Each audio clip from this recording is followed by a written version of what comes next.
Georgia Rose, and I am in the soul space with my hair sticking up. So anyway, I don't know why that's happening. Some weird witchy thing. Um, Welcome to the soul space. I am Georgia Rose, your psychic astrologer. I practice evolutionary astrologer. For those of you who are just tuning in tonight for the first time, we are here every Monday night at 7 in the Soul Space podcast. So welcome, welcome. We do all kinds of stuff on the show. We have some fun, and we have guests, and we talk about spiritual stuff and astrology, and I even pull tarot cards, which I'm going to do tonight. So let me share my show because I do that. And for those of you out there watching, if you could share the show, we would be so appreciative of that. So going to do that. Share, share, share on my feed live now. And lately, some of you have been saying that you can't find the show. Well, there's no excuse not to find the show because we are all over. I am on every podcast platform. I am in Apple Podcast. I'm on Spotify. I am even on Cablevision. And the show gets taped, although I do it live, it gets taped afterwards, and we put it on YouTube on both the Zenkuda site and also Strong Island Television on YouTube. And you can listen to us if you don't want to just watch on Strong Island Radio. So there's never a reason not to find me. I am everywhere and nowhere, but mostly everywhere. So welcome. And for those of you at home, if you would like to share the show, I would be very grateful. We're trying to get more and more people to come into the Zenkuda soul space. So tonight I'm going to talk about the November astrology. We'll start off with a little bit of that. I don't want to give too much about the November astrology. I did a little bit last week. You can look at that show back on the YouTube channel. And then I want to talk a little bit about Election Day tomorrow and how we think that the election is going to go based on the astrology, which, no, I don't know who's going to win. And then I am going to pull some cards tonight. So, So how are you all doing? I have to tell you, this week, the last 7 days, especially today, have been really, really wonky. Not just time-wise, but all kinds of strange things been happening. And it's kind of comical, but then it kind of gets on my nerves a little bit too. But like anything that can go wrong goes wrong, but it's silly little glitches, like nothing big. I don't know if you guys have been experiencing that at all, but I certainly have. For instance, I always send photos in if I'm going to put any photos on during the live show. And Carmine, our intern, just came out to go over some photos with me. And he said, Georgia, I have your photo of the moon and of the refrigerator. I said, what are you talking about? I don't have a picture of a refrigerator on tonight's show. Well, yesterday, I put some used appliances on Marketplace in my area. And apparently I sent the wrong picture to the studio tonight. Bobby's laughing. So they said, well, we didn't know. We thought you were doing something with space is cold out there or something. But anyway, not to be totally irreverent and offensive to anyone. However, I have a plan for ICE if they're looking for people who are in the country illegally. All you have to do is put a $100 refrigerator on Marketplace, and 400 people will come to your house that are suspects. Okay, so that's all I'm going to say about the state of the world. All right, so we got to share the show stuff about. We're going to do the November astrology. And also want to tell you guys where you can find me when I'm not live on the Soul Space. You can find me on Zenkuda Soul Space on Facebook and Zenkuda Official on Instagram. You can also find me on the web at zenkuda.com, Zencuda, just like you see up here. And you can also find me on YouTube at Zenkuda, where we have over 200 videos. The show's always banked. I do a lot of full moon, new moon. And on the website, zenkuda.com, you can actually book a reading with me. It'll give you the whole date, time, it schedules, and it'll even give you the Zoom link. And I always give a video of our reading together, so you can refer to that for years to come. So let's get busy tonight. I'm going to say hello to some of my guests who are here tonight on the online. And if you guys have any questions for me about the November astrology or any questions about anything that you're working on spiritually, let me know and I will answer those. Okay? So I know we've got some people on. I just have a little bit of a delay. And I'm going to say good evening to everybody. And please jump in. I want to see your comments. Want to hear from you. Okay. So I got Laureen on, I got Marie on, I got Tess. Hey, Tess, how are you? Haven't seen Tess in a long time, my good friend that moved to Florida. And I have Cheryl on. So, November astrology. Guys, we are at a precipice of a time that's really going to change and shift. How many of you woke up yesterday and felt a little bit of a shift in the world? Because I certainly did. Yesterday was November 3rd, and we had the moon opposing Pluto, which is a very, very big energy normally. But this particular moon Pluto opposition is really intense because we have, I'm sorry, Mars and Pluto opposition. Mars and Pluto opposition on November 3rd. Exact, okay? So this was a really big shift because Mars and Pluto are both at the last degrees of their signs. Pluto, in a few days, November 19th to be exact, is going to be going into Aquarius. Pluto has been in Capricorn since 2008. So if you think about all the things that have been going in your life since 2008, Pluto headed to Aquarius is actually a time when now it's spending these next couple of weeks wrapping up everything that came to the surface from 2008 to now. That's why we're seeing this presidential race in America heat up so intensely and why we're feeling like everything's really heating up. It's almost like the world is pregnant and about to give birth.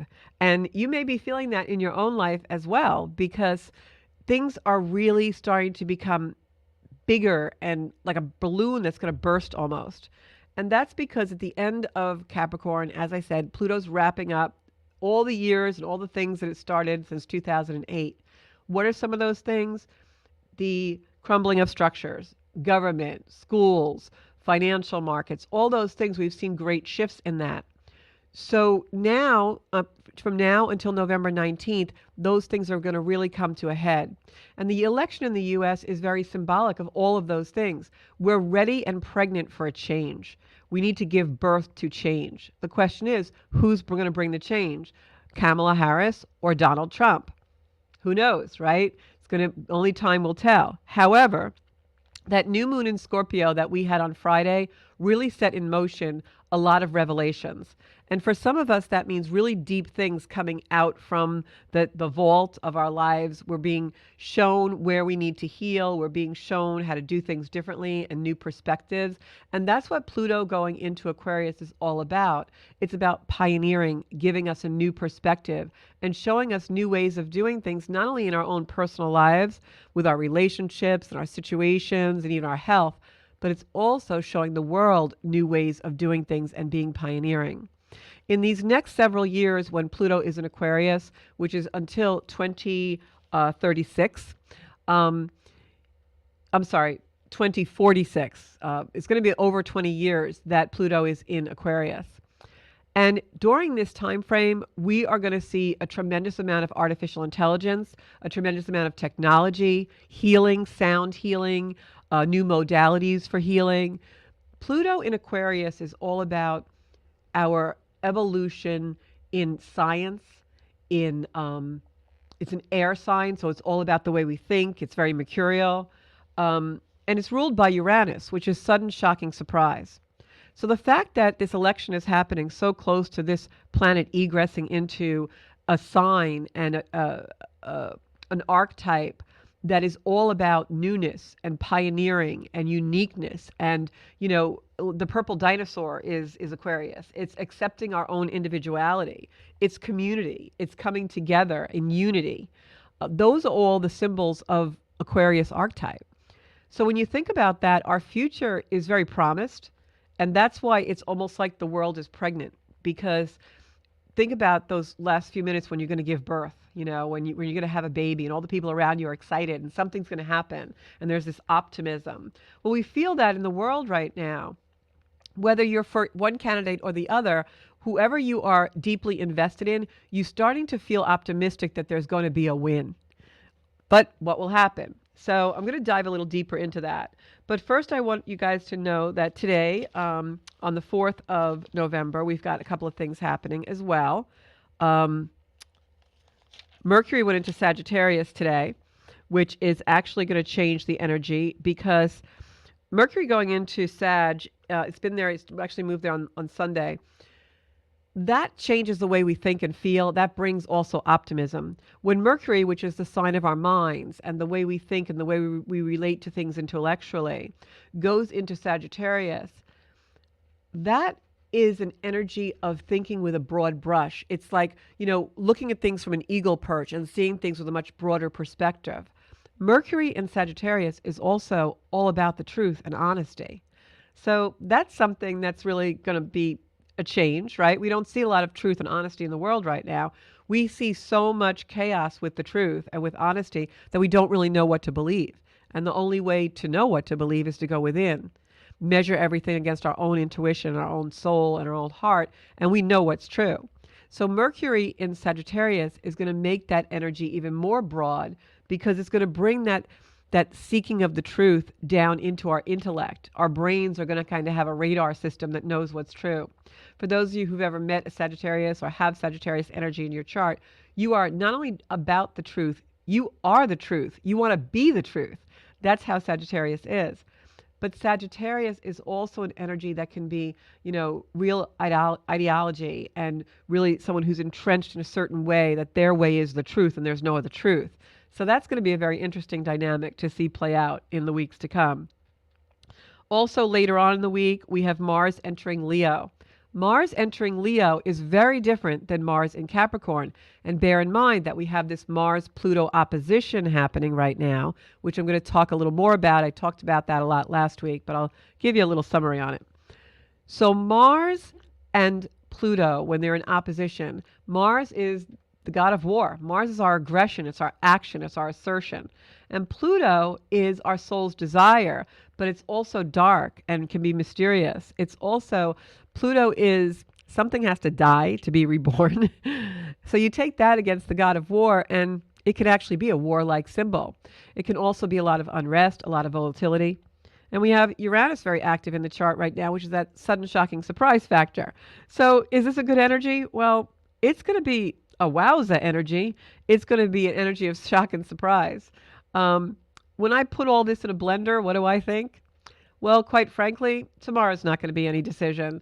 I think that we're probably going to have a lot of volatility, a lot of shock, surprise, changeability, shifts in things up until around the 15th of November, and then things will be more decided.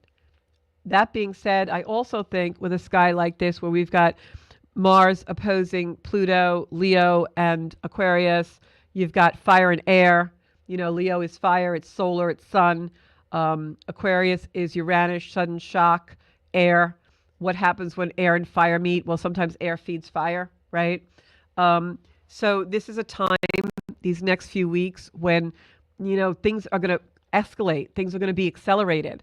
The higher octave of Mars opposition to Pluto is Pluto bringing out deep things that we can heal and use Mars energy instead of aggression for assertion in order to find that new way that Pluto in Aquarius after the 19th of November wants us to find. But all things being said, we're coming to the very end of a time and starting the beginning of another. This is egresses of planets, which means planets shifting and changing where they've been in the zodiac for quite a while. Between now and 2025 and somewhat into 2026, we have more planets shifting and more cosmic energy shifting than anyone has ever seen in the history of the universe. I mean, astrologers sometimes can go back thousands of years, and these are energies that we have never seen before. This is karmic energy. This is a unbelievably potent time. And if you don't get it right now, and you don't start to get on the right path now and into the first half of 2025, you're not going to get another chance in your lifetime.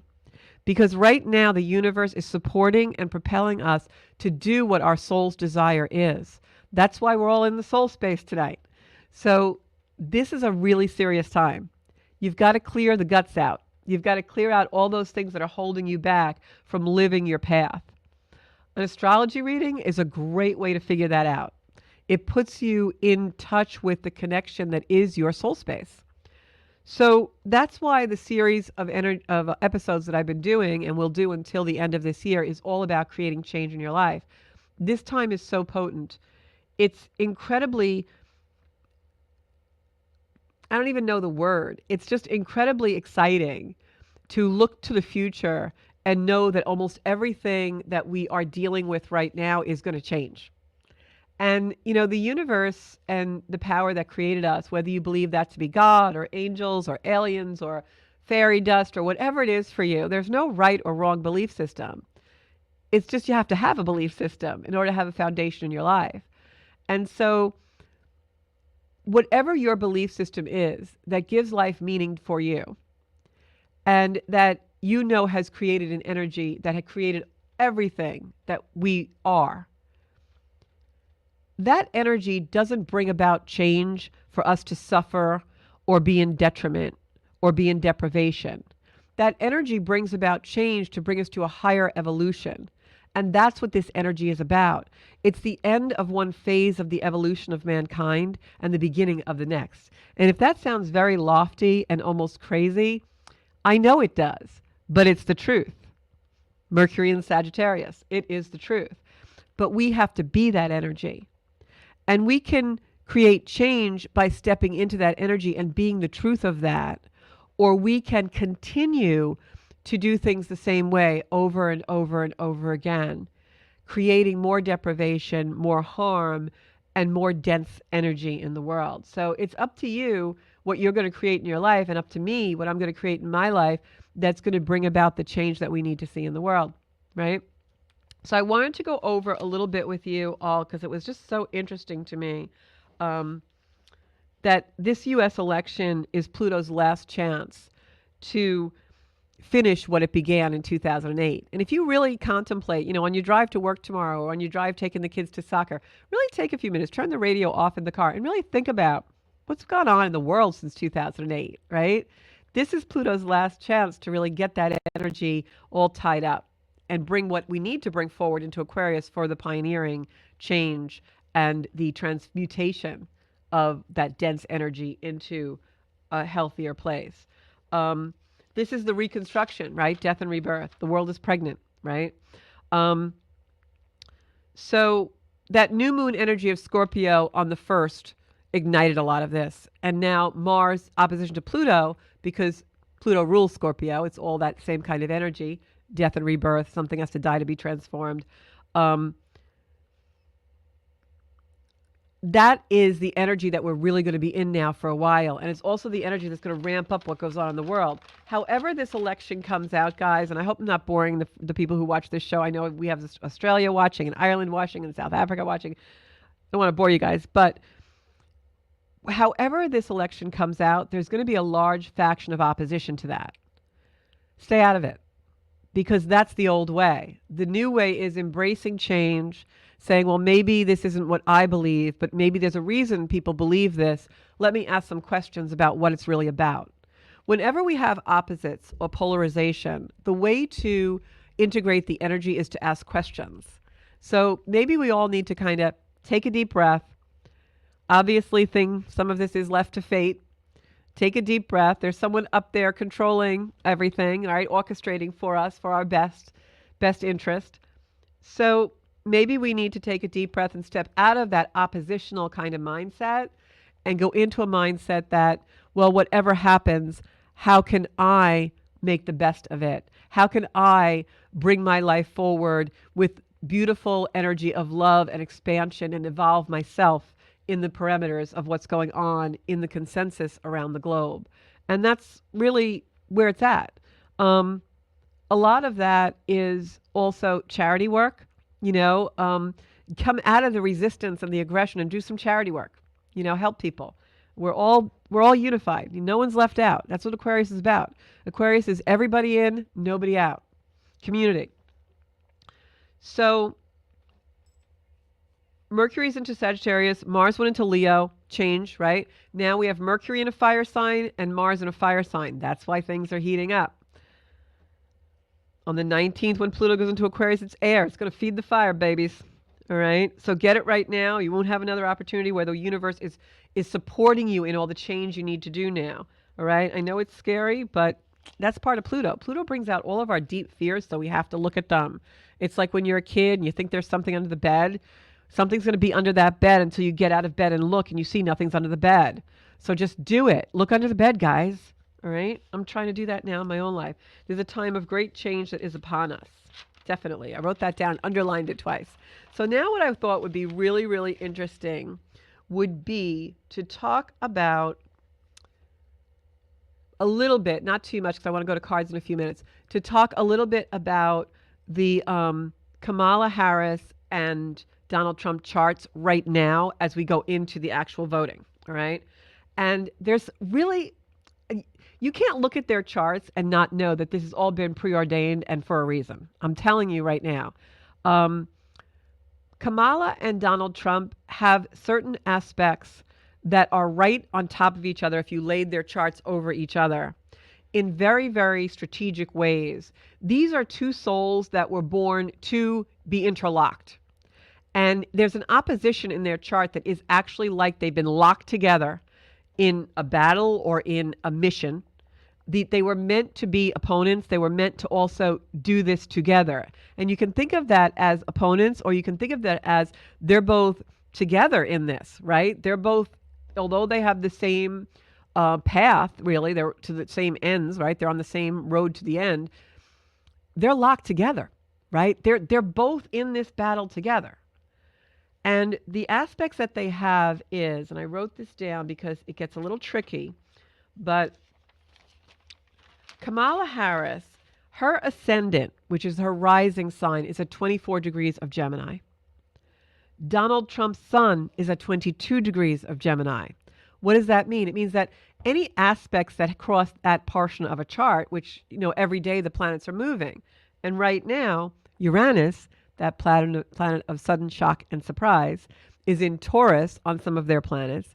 But in Gemini, we have Jupiter, which is a planet that expands whatever it touches. So right now, Jupiter is expanding Donald Trump's sun and Kamala Harris's rising sign.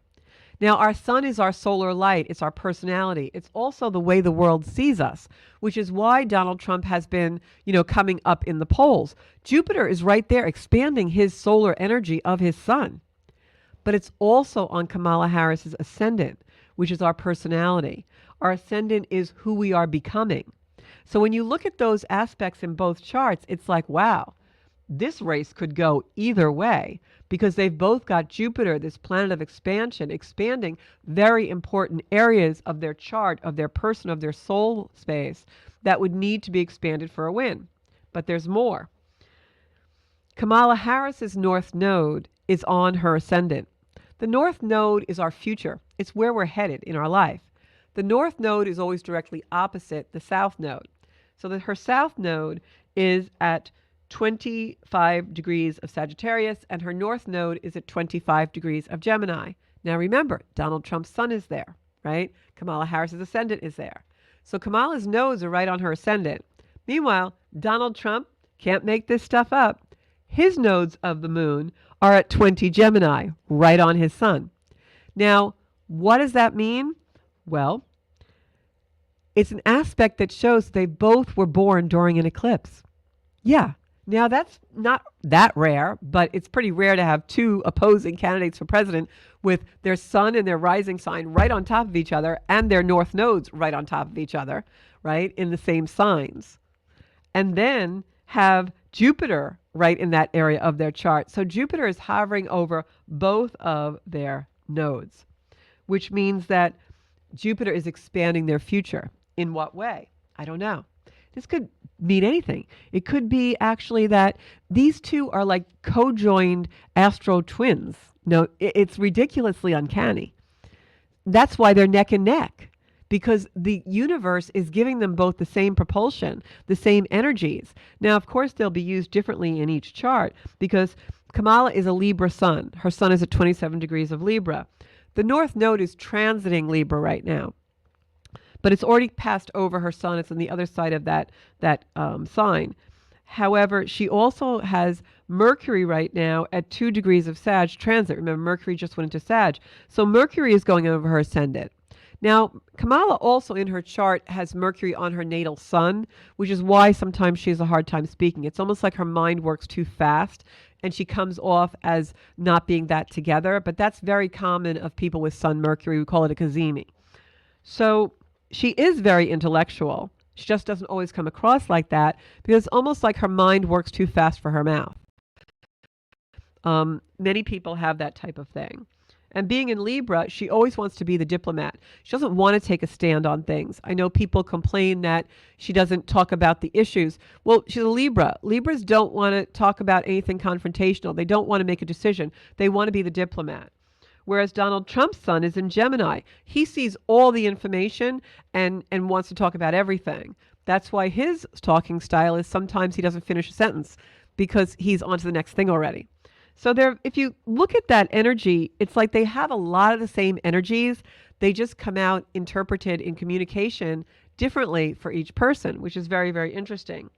So now Jupiter is transiting 20 degrees of Gemini. Venus is transiting 17 degrees of Sagittarius. And the north nodes now are Aries, north node is in Aries and the south node is in Libra.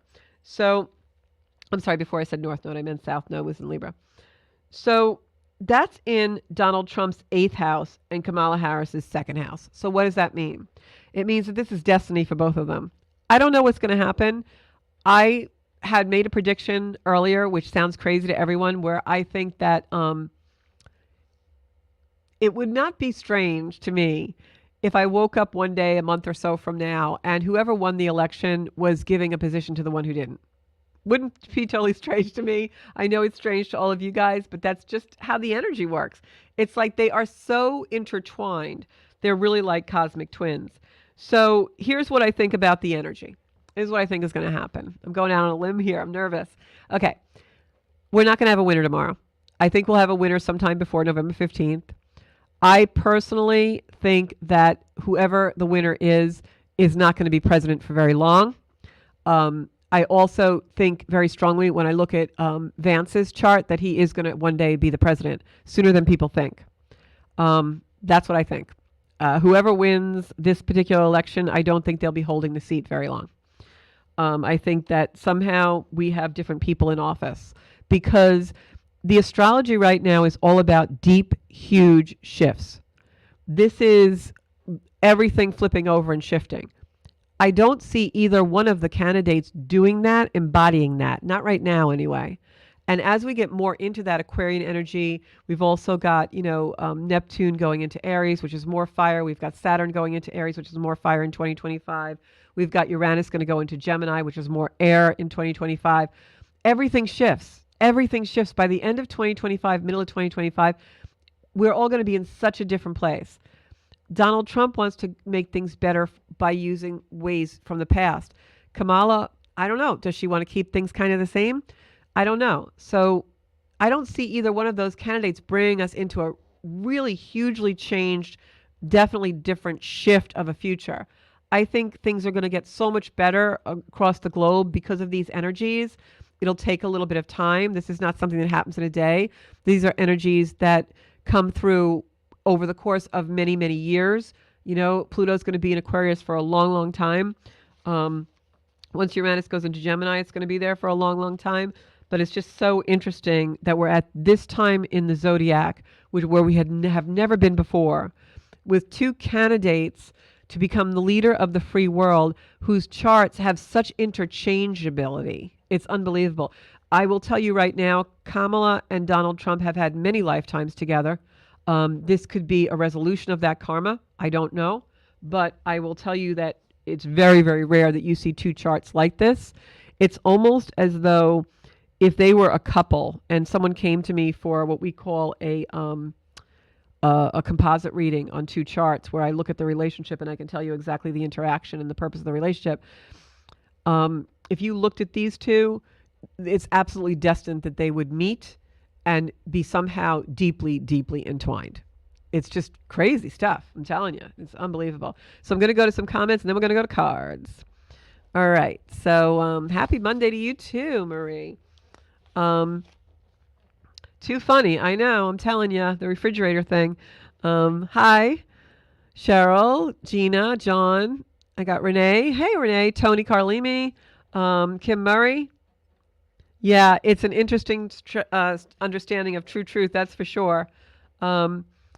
Wondering if anyone have read Quatrains of Nostradamus. You know, Kim, a lot of people bring them up, the Quatrains of Nostradamus, and they're so, like, it's easy to read into them what you want. So I don't really, I used to do it a long time ago, and then I was like, this, I don't really know if it's the right thing.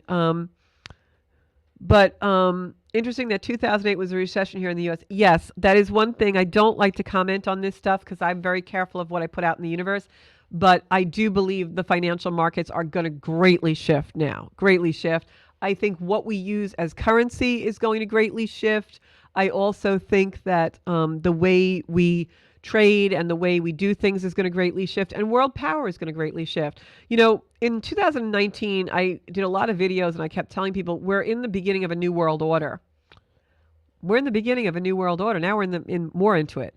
And by new world order, you're going to see a lot of power shifts. Will the United States of America be a leader in power? Maybe not. There may be another country that becomes the leader of the world. I don't know, but I will tell you that this is an energy that is going to flip things over in a big way. The best way to use this energy is to allow it to give us the propulsion we need to flip over our own lives in places that we need to do that. If there are things that you really need to change, pray, spend time in quiet introspection. The way that we change our lives and create change in our life is to step out of chaos and go into silence and go into quiet prayer and meditation and really thinking about what we want to create and then manifesting that. Sarah says yesterday she felt like she was confronted again by many of my traumas from the past 15 years. That is this Pluto-Mars opposition, Pluto in the last degree of Capricorn. All of our traumas and our fears are coming to the surface. I had a couple of those episodes this past week, and it actually brought into me revelations of things that I never realized before and understanding some of the fears that were driving my life. And it's been a really beautiful, beautiful time. I've been spending a lot of time by myself in quiet contemplation because of that. Renewal and believe. Yes, put light out in the world. I don't think it's the end of the world, literally. I think it's the end of the world as we know it. And from your own perspectives, that can be good or it can be not good. For me, I think it's the beautiful evolution of mankind. I happen to think with the planet shifting and us having so much fire and air coming out of years of earth and water, which has been dense and heavy for us, I think you're going to see our brains expand, our species of humanity expand to be innovative and bring things in that people only dreamed about or have not even yet to dream about. I think these next 20, 30 years are going to be unbelievable, the way that we actually go forward. All right, so I'm going to pull some cards. And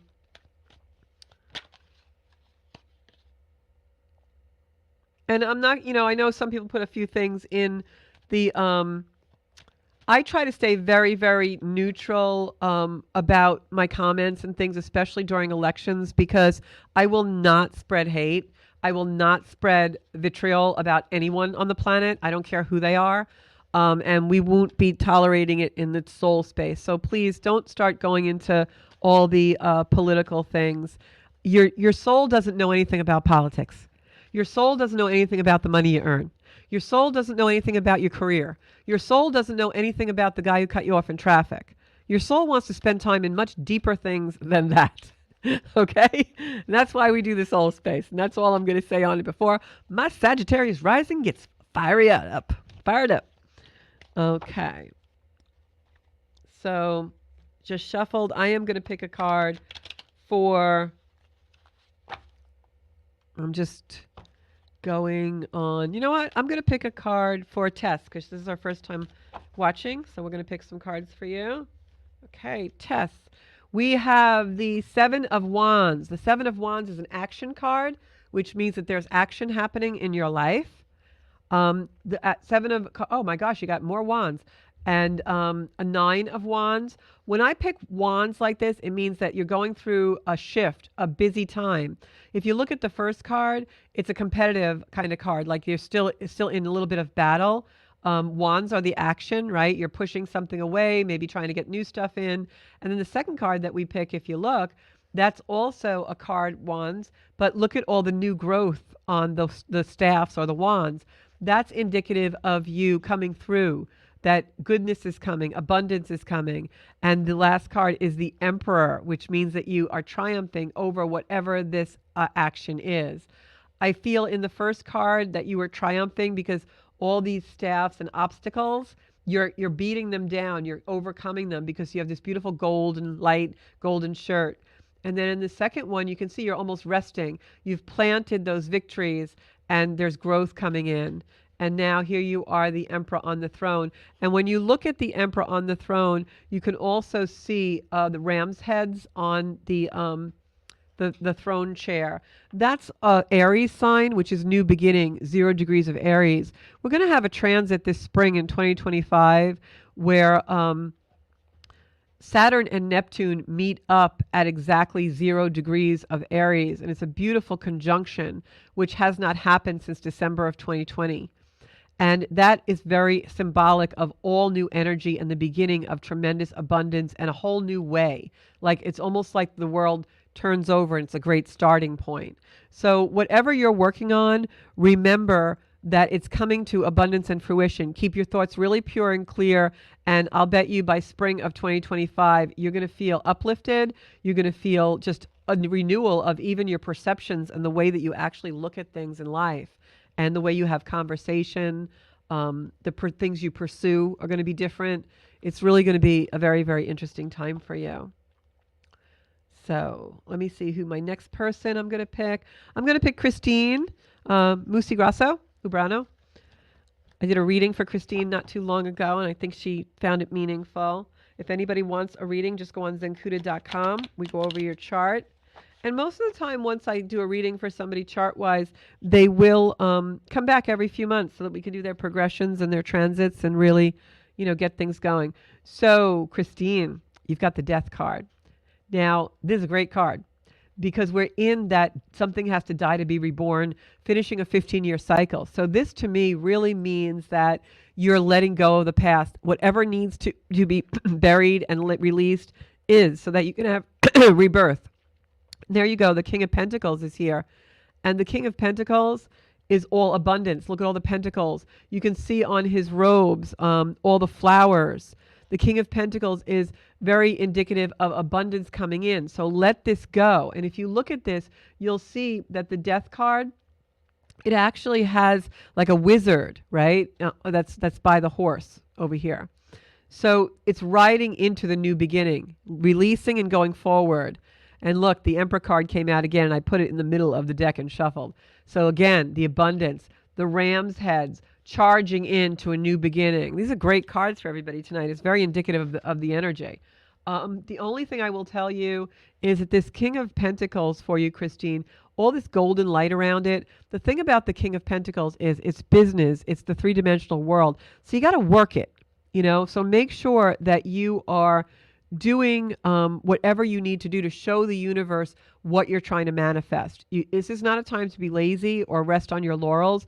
You've really got to make sure that what you're putting out there is the newness. Don't fall back. Our fears are going to come through, especially with these Mars-Pluto oppositions. But beat those fears and make sure that you are ready to go forward. You're doing it a new way. You've got the abundance coming in. You're sitting on the throne, charging towards a future. Okay. Next, I'm going to do cards for Aaron. Aaron is from Texas. He's one of my longtime people. And we're going to do a reading for him soon, too. Aaron's always got stuff going on. And he always makes me laugh. Because whatever's going on, even when Aaron is suffering, he always has a good sense of humor. We can all learn a lot from him. Okay, I want to really shuffle these for you, kiddo. Okay. Okay. What do we got for you, Aaron? Oh, good. So I'm glad we're getting cards for you. He said he skipped his workout class. All right, so don't panic, because I know whenever I do cards for Aaron, at first he panics. So this is the Ten of Swords. The Ten of Swords is, some people call it a death card. I don't really think of it that way. I think of it more of a rebirth card that, like, it's dead and buried. Whatever you needed to release, whatever has been like irking you because you can't quite give it up or give it away or get rid of it, it keeps coming back in. This means it's definitely over now. It's gone, it's done. The thing to remember about the 10 of swords is you have all this darkness, right? Meaning that, we've ended something. But look, you've got these beautiful golden like mountains, and he's laying on gold. So this means that you have buried treasure, basically. You've got to release and get rid of the old, be done with it so that the new can come in. And the Empress, look at this, Venus. Okay, this is about love. It's about things that matter. It's about finding a deeper meaning in life. Again, all the gold behind. You've got the green, new energy, these beautiful green trees coming in, and the sign of Venus right on her beautiful instrument. So when the Empress comes after the Ten of Swords, this is all about whatever had to go is being released, done for good, and all of this beautiful new energy, once again, same theme, coming in. And if you look, the other thing about the Empress is all this wheat that's growing under her feet. That is indicative of new growth. Virgo, whenever we have energy in the fall, right? We're in, Scorpio energy now. But whenever we have the harvest, we have to separate what doesn't work from what works, the wheat from the chaff, what's no good. And that's what this Ten of Swords is about. It's separating that. Let go of the darkness to bring in the light. And then the Empress comes in to help us grow those new seeds, to be abundant in them, the things that are deeply meaningful to us, that sign of Venus, and that show us the way forward. That's what it's all about. And then the third and final card is the Queen of Wands. The Queen of Wands is a fire sign. I know that you have Aries in your chart, Aaron, and that fire Queen of Wands is the Aries sign. Queen of Wands, when she comes in, you can see the little cat. She's got little, pet with her. Her robes are golden. She's sitting on the throne. She's got a flower in her hand, if you can see that, and in the other, the new staff or the rod that has new growth on it. This is the completion of the task going forward to plant the garden. You've done the work, and now you're ready to start reaping the rewards of that. And I'm going to pick one final card for the confirmation that the Pentacles and the abundance, Pentacles in the tarot are abundance, are coming your way. Look at this, sweetie. You got the Queen of Pentacles confirming your reading. What more do you need to know that your future is golden and things are going to come your way? Especially, when Neptune goes into Aries, Saturn goes into Aries, you're going to find that things really come together for you because you've got a lot of Aries in that chart of yours. And you've been growing. You've been really learning your lessons. You've been doing your work. You've been doing your Saturn. So take this with you because that is so much abundance. You've got 3 queens and the Ten of Swords. Everything's going great for Aaron. Let me tell you, I got to send up some hearts to him because it's just great. He said his life's been so crazy lately, right on point. Yeah, let go. Don't, whatever dead horse was being beaten, whatever energy kept coming up again and again and again, let it go. Purge it. You don't need it anymore. All right, I got time for one more. Let's see, who am I going to do tonight? I couldn't see past my microphone. Okay, I am going to go to Michelle. Okay, Michelle. Michelle says now she's totally depressed. Why? Don't be totally depressed. Be happy. Good things are coming. I'm telling you, 2025 is going to be a work year.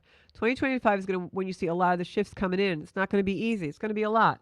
But once we hit 2026, it's going to be really great times. So do the work now so you get it early, right?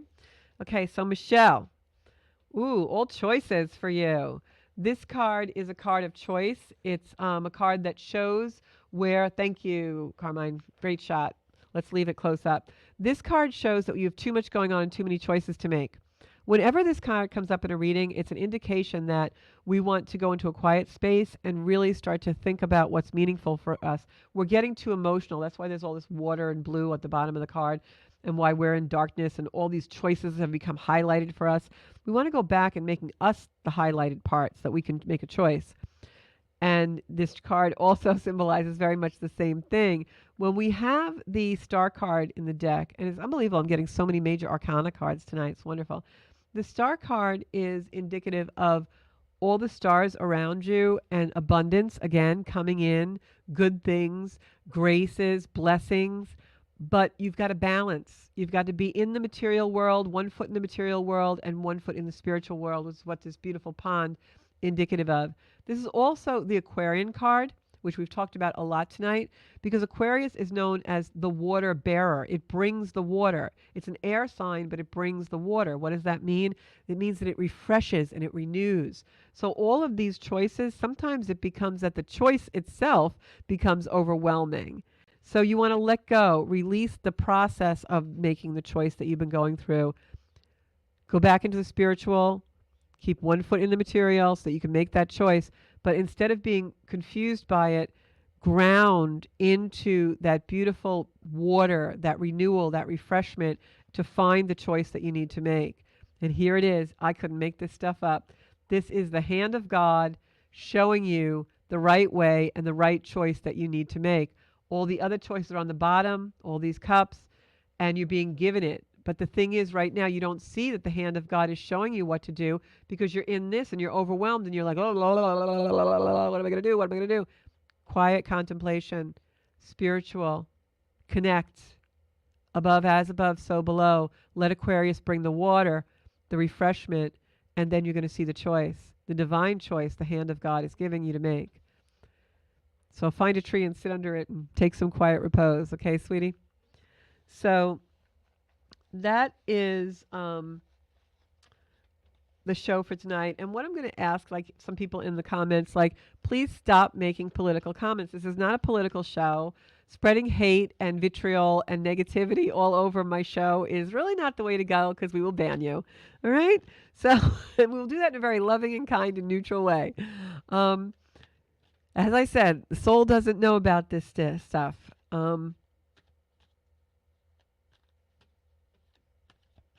So I will close the show out. I want to thank everybody for coming on board. And next Monday night, we'll be here. We'll have a lot to talk about. And I'm also going to talk next Monday night a little bit more about creating change in our life. My best advice to you for this week ahead is stay out of the craziness. If your whole life is wrapped around decisions that are being made by the rest of the world and thinking about the world coming to an end and things like that, you're in the wrong place. Go into your soul space, find a nice quiet place, go out in nature, and really use creator energy, connection to find a beautiful place of synchronicity where you can drive your life forward. Thank you so much. You can find me on zenkuda.com if you would like a reading or any services.